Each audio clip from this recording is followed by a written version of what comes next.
Muy buenos días, hoy estamos a 29 de julio de 2025. En los últimos 3 días ha estado circulando una noticia a propósito de los problemas que atraviesa el campo mexicano. En esta ocasión encontramos una carta de apremio que realizan los productores tanto de Canadá como de Estados Unidos para que los tres países se pongan de acuerdo, que adelante las negociaciones para darle certidumbre a la comercialización de productos frescos, es decir, frutas, hortalizas, berries, entre los tres países. No se menciona por parte de estos productores el tema de los granos, por lo que el tema de los granos, es decir, de sorgo, soya y maíz y frijol, lo trataremos en otro momento. Pero ¿qué es lo que motiva a estos productores el mandar estas cartas de apremio para que se tome una decisión? Bueno, pues lo que están diciendo los productores es que es necesario tomar decisiones porque vivir en un mundo en el que la incertidumbre sobre los mercados prevalecen, pues en esa incertidumbre mm, todos pierden o muy pocos ganan. Vas a recordar entonces de que los grandes problemas de la humanidad han sido problemas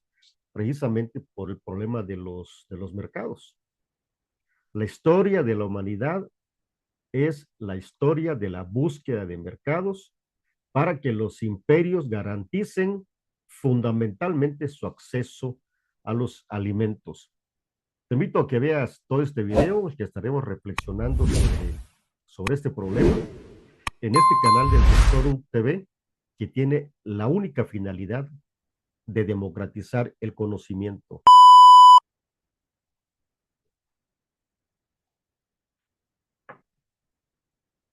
Entonces, decíamos que los problemas comerciales pues ha sido la constante de toda la humanidad. La zona del Medio Oriente, es decir, el punto de encuentro entre Europa y Asia, siempre ha sido una zona de conflictos en el que en algún tiempo tuvo la prevalencia la civilización sumeria, en otra ocasión la civilización babilónica, en otra ocasión los persas, y bueno, se han dado, bueno, hasta los mongoles tuvieron ahí en algún tiempo el predominio de esa ruta que la conocemos como la ruta de la seda, es decir, la ruta que conecta Europa con Asia, principalmente con China y la India. Y los grandes problemas que se han generado en el mundo es precisamente por el control de estas rutas. Esta ruta de la seda pues llegaba hasta Francia hace más de 500 años cuando los españoles intentan recorrer de nuevo esta ruta, pues se encontraban de que era prácticamente imposible llegar a China por esta ruta, porque siempre estaba dominada por algunos de los imperios, que definitivamente no iban a dejar sus espacios comerciales tan fácilmente, y eso pues generaba conflictos permanentes. El, la suerte de esto es que España, al tratar de encontrar una nueva ruta para llegar, para llegar a China o esta zona de Asia, pues se encuentra con un continente que a la postre se convirtió prácticamente en una extensión de, de España, con la Nueva España y los otros virreinatos, como el virreinato de Nueva Granada y el virreinato del Río de la Plata. Muy bien, pero ahora nos encontramos que México, bueno, pues ha entrado a un tratado de libre comercio desde 1994. Pero ¿qué es lo que se solucionó con este tratado? Como antecedente tenemos el famoso Acuerdo General de Aranceles, Aduaneros y Comercio, conocido como el GATT por sus siglas en inglés. Este Acuerdo General de Aranceles se firma en 1947, tras la Segunda Guerra Mundial. ¿Y por qué se firma este tratado este tratado para regular los aranceles a nivel mundial, porque lo que se trata precisamente es tener foros o espacios en los que estos problemas comerciales se puedan dirimir sin necesidad de actuar como los imperios de la antigüedad o los imperios recientes, porque no solo en los primeros imperios teníamos esto, sino que hasta la fecha tenemos este gran problema, sobre todo en el Medio Oriente. Y cuando se crea el GATT, su objetivo pues, fue precisamente reducir los aranceles, eliminar las barreras comerciales y sobre todo promover un sistema de comercio multilateral basado en reglas. México no se adhirió al GATT inicialmente. Sí lo hizo en este caso, lo hizo tanto Estados Unidos, por supuesto, que fue uno de los promotores de este acuerdo, y Canadá. Y hasta 1947 Estados Unidos y Canadá pues había mantenido acuerdos bilaterales, acuerdos en los que México no participaba porque México no decidió adherirse al GATT. México más bien siguió un modelo de desarrollo hacia el interior, entre otras razones, por la influencia de los economistas que en aquella época pensaban que el relacionarse mucho con, por ejemplo, con estas ideas de que el desarrollo o el subdesarrollo se daba porque habían dos bloques en el mundo, los bloques de los poderosos que eran el centro y el bloque de otros países con problemas que eran los de la periferia. Este famoso modelo de la centro-periferia pues gobernó la mente de muchos tomadores de decisiones, no solo en México, sino en muchos países de América Latina. Ciertamente, en un principio, como todos los modelos, dependiendo del nivel de producción, de empleo y de paridad del precio de la moneda con los demás países, el nivel de reservas internacionales, el nivel de productividad, pues en un momento la función del Estado puede ser el de promover directamente el desarrollo y meterse en todas las actividades como lo hizo México. Sin embargo, también es cierto que durante estamos hablando de 1947 hasta 1986, que es cuando México se adhiere formalmente al GATT. México pasó por una etapa de auge y ya a principios y mediados de los 60, pues quedaba claro que este modelo de sustitución de importaciones o este modelo de crecimiento hacia adentro, el, tratando de que México fuera autosuficiente en todo, pues simple y sencillamente esto no era posible. México entra en una etapa inflacionaria y sobre todo se genera mucho descontento social. Esto se fue materializando en diferentes movimientos, como el movimiento del 68, más adelante los movimientos en la década de los 70, movimientos que lo que buscaban era mayores libertades, tanto económicas como políticas y sociales. México cae en una crisis, entonces a mediados de los 70 que se agudiza a principios del, de los 80, lo que originó que México tuviera que voltear a ver un modelo de desarrollo diferente. Y es así como en 1986 México ingresa formalmente a este Acuerdo General de Aranceles Aduaneros y Comercio a nivel mundial. Y precisamente, esta adhesión al acuerdo fue lo que permitió que a esos tratados bilaterales que ya traía Estados Unidos y Canadá, que le habían funcionado perfectamente bien, que le habían funcionado tan bien que tanto Estados Unidos como Canadá, después de la Segunda Guerra Mundial, se consolidaron como potencias económicas mundiales y México, simple y sencillamente, aún con el nivel de producción y sobre todo de recursos naturales y humanos que tiene nuestro país, todavía no ha llegado a esos niveles. México tiene una mayor población que Canadá, sin embargo, nuestro nivel de productividad es menor. Pero bueno, en 1986 decíamos, cuando se adhiere México al GATT, se empezó con algunos productos. Recuerdo muy bien que en aquella época uno de los productos con los que se inició esta liberalización comercial, pues fue con el arroz. A los productores de arroz en México no les fue bien porque México entonces empezó a importar arroz de Surinam hasta de Vietnam, arroces que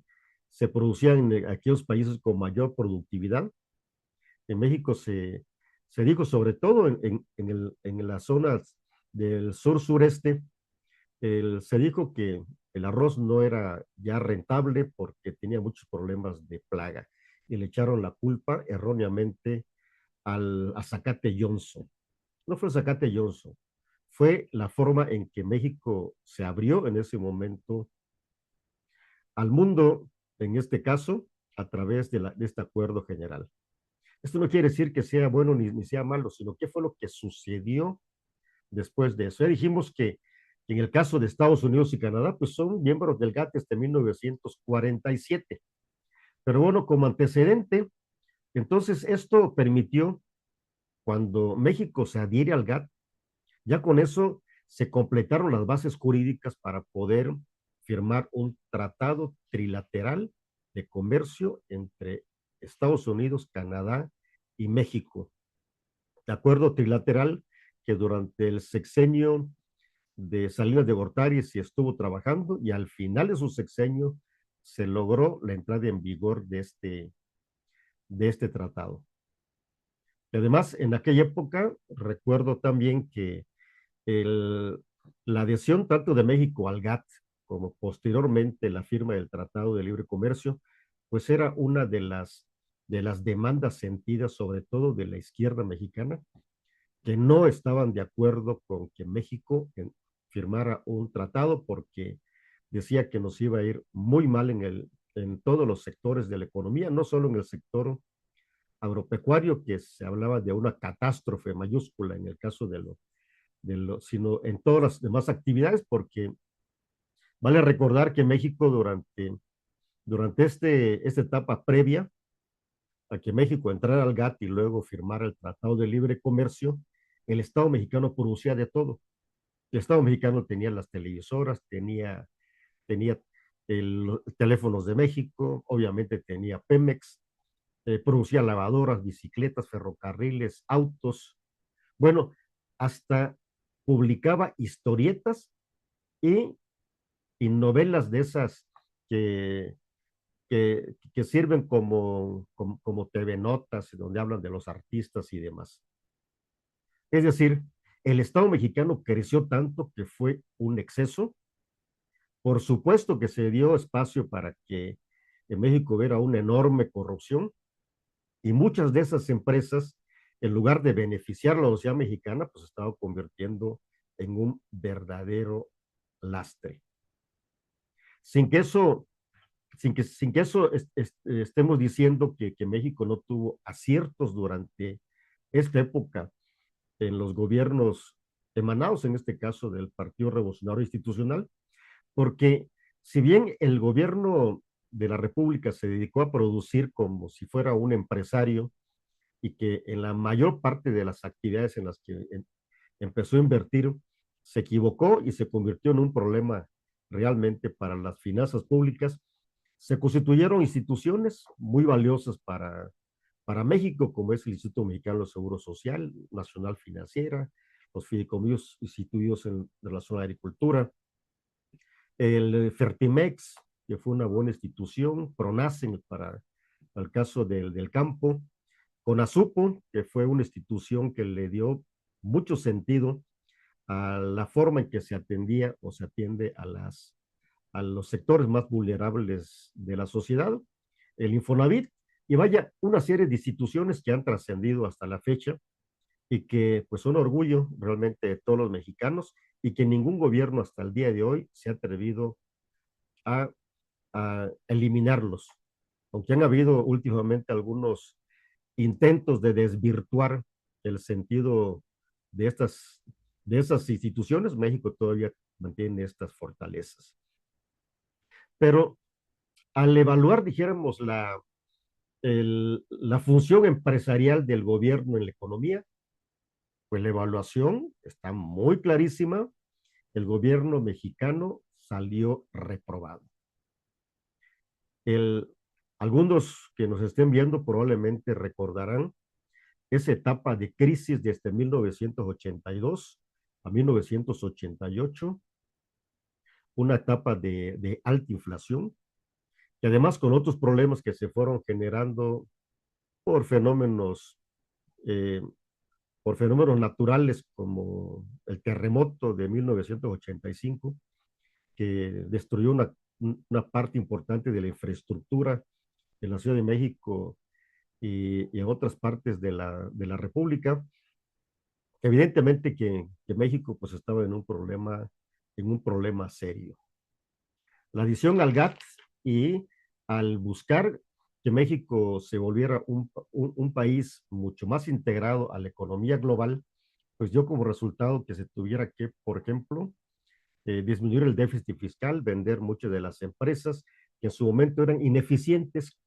como Telmex. Mucha gente no lo recuerda, pero para tener una línea Telmex pues era muy complicado, muy burocrático. Cuando venden Telmex, bueno, pues el hombre más rico del mundo en su momento, Carlos Slim, en ese tiempo no era el hombre más rico del mundo, pero compró esta empresa, por ahí él tiene su historia.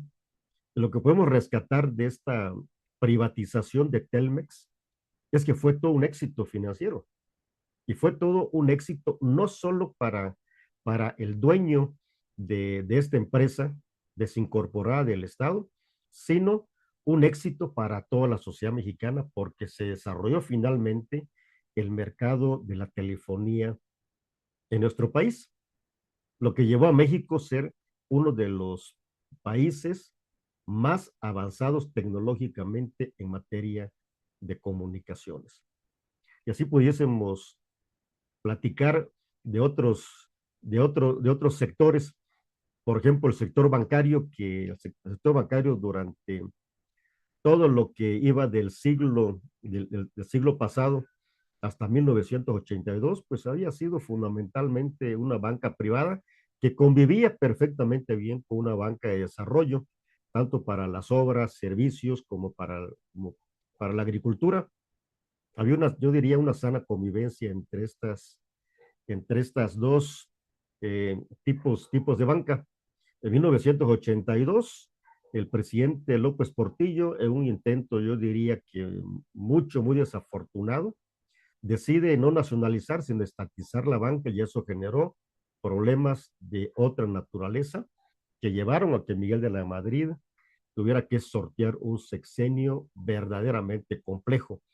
y que gracias a políticas no ortodoxas desde el punto de vista económico, como la firma de los pactos para la estabilidad y crecimiento económico, el PASE, es decir, a través de la concertación entre los diferentes actores sociales, obreros, centrales campesinas, empresarios, gobierno, se pusieron de acuerdo para moderar el incremento de los precios. Y poco a poco se fueron desincorporando las empresas y fue así que, bueno, en 1994 entra en vigor ese Tratado de Libre Comercio, cuyos antecedentes ya los hemos comentado, fundamentalmente la adhesión de México al GATT, la venta de muchas de las empresas, el cambio en algunos regímenes legales de la tenencia y la tierra, porque se pensaba, por ejemplo, en el caso de la tierra, era que el ejido pues generaba un problema de la movilidad de la tenencia y la tierra y eso le quitaba incentivos a la inversión en el campo. Finalmente se aprobó esta reforma agraria en la que el ejido se puede vender. Sin embargo, el tiempo ha dado la razón en el sentido de que los ejidos que han decidido mantenerse en el régimen ejidal, pues sí, la gran mayoría. Sí, efectivamente han habido muchos ejidos cercanos a las zonas urbanas que, que cambiaron de régimen de propiedad, o en las costas, por ejemplo, cambiaron de régimen de propiedad, lo cual dinamizó, por supuesto, la economía. Pero eso es eso es parte de lo que sucedió con como consecuencia de esta firma del Tratado de Libre Comercio. En 2020 se revisa este tratado y este tratado pues es firmado de nuevo por un gobierno, ya no un gobierno priista, sino por un gobierno morenista en esta evolución que ha tenido el tratado, de libre comercio entre estos tres países. Y subsiste algo que el día de hoy pues es noticia para todos, que es este deseo de los productores de frutas, hortalizas y en general de productos, hortalizas frescas entre México y Estados Unidos, logren un acuerdo para darle certidumbre a este mercado. Durante todo este periodo, México ha sido el gran ganón en este mercado de los productos frescos, porque México es el principal proveedor de productos frescos, tanto para Estados Unidos y Canadá. El, ¿qué productos son los que incluyen? Pues el jitomate, los aguacates, los chiles, los pepinos, las berries, espárragos, mangos, plátano, todos los productos frescos, porque México tiene ventajas no solo comparativos, sino tiene ventajas competitivas con estos productos. Y estos tres países se complementan perfectamente, de tal manera que se ha creado, como en ninguna parte del mundo, la zona de mayor seguridad alimentaria del mundo. La complementariedad entre Estados Unidos, México y Canadá permite que esos dos países, Estados Unidos y Canadá, tengan la certeza de que cuando no pueden producir sus frutas y hortalizas, los van a poder comprar de México. Y se ha generado una complementariedad logística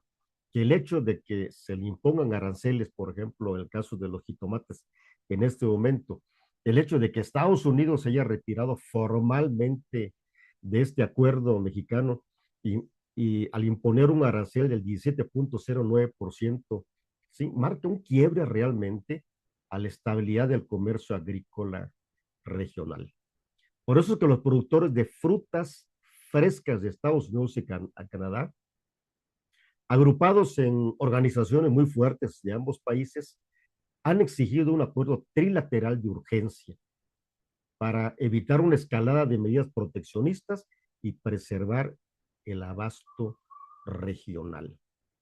Este no es un tema menor porque México tiene una balanza agroalimentaria en este ramo superavitaria que permite que en México se generen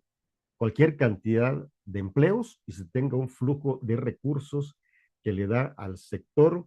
agropecuario una balanza comercial superavitaria. Entonces decimos que esta creciente tensión comercial debido a los aranceles, ayudada por esas decisiones unilaterales de Donald Trump, como la cancelación de este acuerdo del jitomate, pues ha generado preocupación, pues no solo en México, sino también entre los importadores, distribuidores, minoristas estadounidenses y canadienses que dependen de los productos frescos mexicanos para satisfacer su demanda anual. El retiro, fíjense bien, de este acuerdo del jitomate, pues siente un precedente muy peligroso, por eso es importante que se revise en su conjunto, porque este puede ser un precedente para las otras frutas y hortalizas mexicanas, como las berries, las calabacitas, las espinacas, la lechuga, los espárragos, el aguacate mismo, ¿sí? Y esto, pues realmente compromete la seguridad alimentaria regional, porque entre otras cuestiones se podría verse interrumpida el flujo de productos frescos, además de que, bueno, pudiera generar efectos inflacionarios el incremento de estos precios, aunque ya hemos platicado en otro video, que en el caso de estos productos que son muy volátiles en cuanto a la oferta y la demanda en los precios, por las características propias del producto, pues es muy lógico que los precios puedan subir. El caso de los jitomates, como ejemplo, poníamos de 20 a 80 pesos, y lo único que va a suceder ya si el consumidor va a sustituir, si es que se le hace oneroso pagar 80 pesos, o simple y sencillamente, decíamos, va a comprar menos, lo cual nos llevaría a un nuevo equilibrio en este mercado. Pero lo fundamental de esto es de que se ponen en riesgo empleos. Para los países como México, probablemente no tendría por qué haber el, algún otro efecto. El hecho de que hay una sobreoferta de estos productos en México, pues esperaríamos que lo que suceda, como sucede de manera estacional, es que este incremento de la oferta, en este caso, por, la, por los precios aumentados en Estados Unidos, pues deje en México la posibilidad de que los consumidores salgan beneficiados al comprar un poco más barato. Entonces, sí es importante el atender pues esta sugerencia que hace, o esta petición o sugerencia realmente. Es una petición de que se adelante un acuerdo agroalimentario trilateral que estabilice y fortalezca el comercio de frutas y hortalizas frescas. De no concretarse un acuerdo trilateral, por supuesto que México perdería competitividad ante los aranceles, es decir, los productos llegarían mucho más caros, a menos que el productor mexicano decida, por ejemplo, eh, adoptar, adoptar el costo del arancel para que no se incrementen los precios en Estados Unidos, pero pues eso sería una medida que creo que estaría un poquito lejos de poder realizarse de manera correcta, ¿sí? Porque se pudiese interpretar en todo caso como una práctica desleal, porque al final lo que se busca es que el consumidor estadounidense busque otras opciones, dado que México pues no está cumpliendo a su decir de los Estados Unidos con los acuerdos que han tomado en esta materia.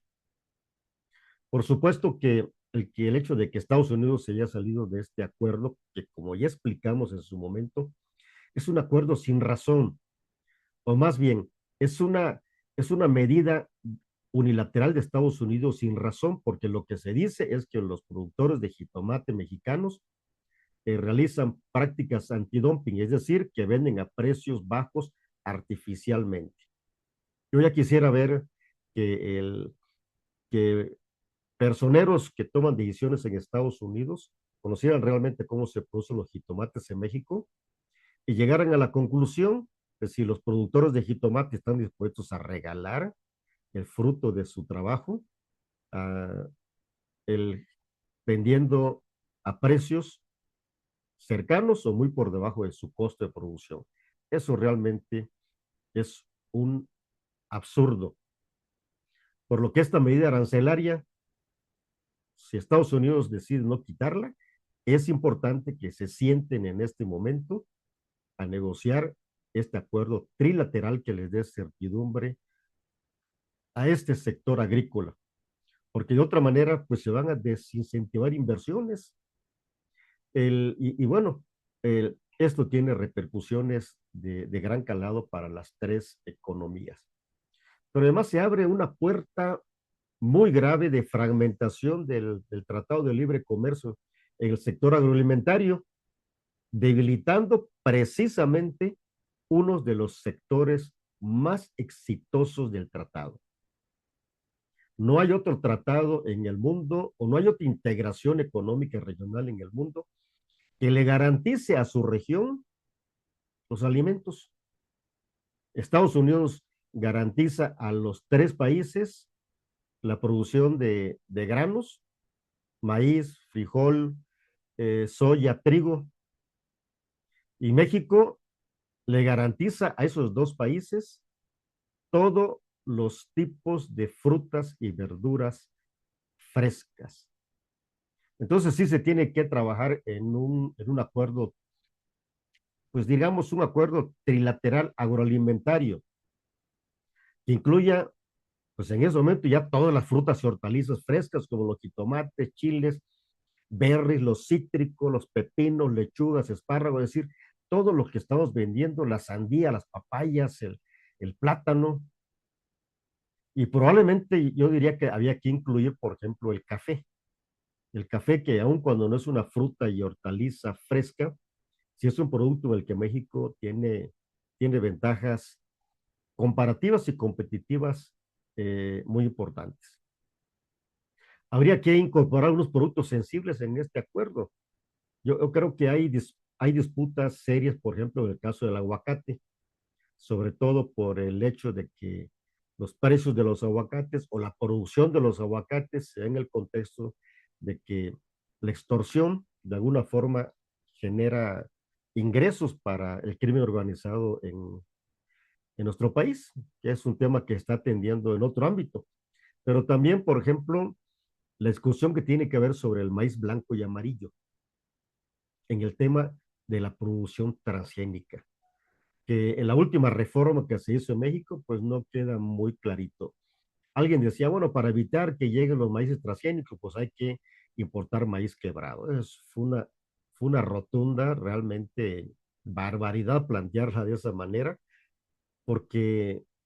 quien lo planteó, pues no tiene ni idea de cómo están las cadenas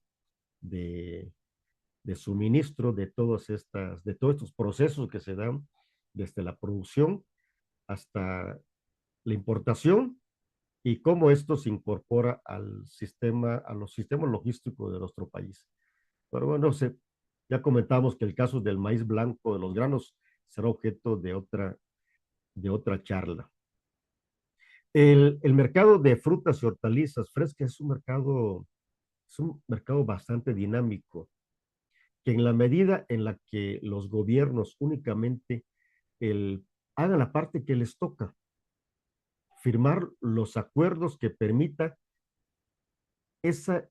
esa idea de tener realmente una zona de libre comercio. Dejémosles los precios al mercado, porque el que nos pongamos de acuerdo, por ejemplo, en tener protocolos sanitarios similares, auditables por los tres países, pues eso nos ayuda a todo.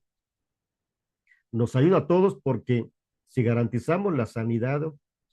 tanto animal como vegetal, los procesos de inocuidad para todo esta producción de alimentos, pues estaremos haciendo una región no solamente autosuficiente por esa complementariedad de los tres países, sino una zona en la que se producen alimentos de calidad, inocuos y que realmente puedan estar contribuyendo a mantener la salud de toda la gente que habitamos en esta parte del mundo. Ya las formas en que se quieren organizar, bueno, pues hay muchísimas formas y creo que también hay experiencia de formar estos comités trilaterales en los que participen quienes tengan que participar, el, las agencias de agricultura, inclusive las agencias de financiamiento, porque una parte de la competitividad, por ejemplo, en los tres países, pues está dado por el tipo de políticas de, de desarrollo agrícola que aplican. Es claro que en el caso de Estados Unidos y Canadá, tienen políticas de desarrollo agrícola similares. No así el caso de México, que como hemos insistido en otras charlas, México el día de hoy carece de políticas de desarrollo agrícola que posibiliten una mayor producción y productividad de los pequeños y medianos productores. Ciertamente, en México se están implementando políticas de desarrollo rural con los programas sociales, pero son insuficientes. Al productor se le tiene que apoyar en tanto es productor de alimentos y si ese productor de alimentos es pobre, pues vamos a ayudarlo porque es pobre y no necesariamente porque es productor de alimentos. Es decir, no debiéramos cambiar la receta porque es diferente la función que cumple el productor como productor de alimentos y otra, el hecho de que los mercados no lo premien por su labor, por las razones que sean, por la ausencia de políticas agrícolas. Entonces, de aquí pudiésemos ir hablando de las diferentes opciones que se tienen para poder llegar a un acuerdo trilateral. Lo que es cierto es que esta creciente fragilidad del comercio agroalimentario entre Estados Unidos, Canadá y México, evidenciada por la imposición unilateral de Donald Trump de aranceles al jitomate, ha motivado esta respuesta conjunta de productores de frutas y hortalizas frescas en América del Norte. Este llamado urgente a un acuerdo trilateral agroalimentario no responde únicamente a la defensa del jitomate, sino a la necesidad estratégica de preservar un ecosistema, dijéramos, alimentario integrado, competitivo y resiliente. Un acuerdo sólido debe ir más allá del corto plazo. Necesita este acuerdo garantizar equidad, transparencia, certidumbre para los actores, no nos cambien las reglas del juego a cada rato. Si se logra avanzar en esta dirección, seguramente el sector agroalimentario podría transformarse en un modelo de cooperación regional frente a un mundo creciente, fragmentado y proteccionista. Yo soy Cruz Alberto Hernández y les invito para que se suscriban a este canal del Doctor TV, que tiene la única finalidad de democratizar el conocimiento.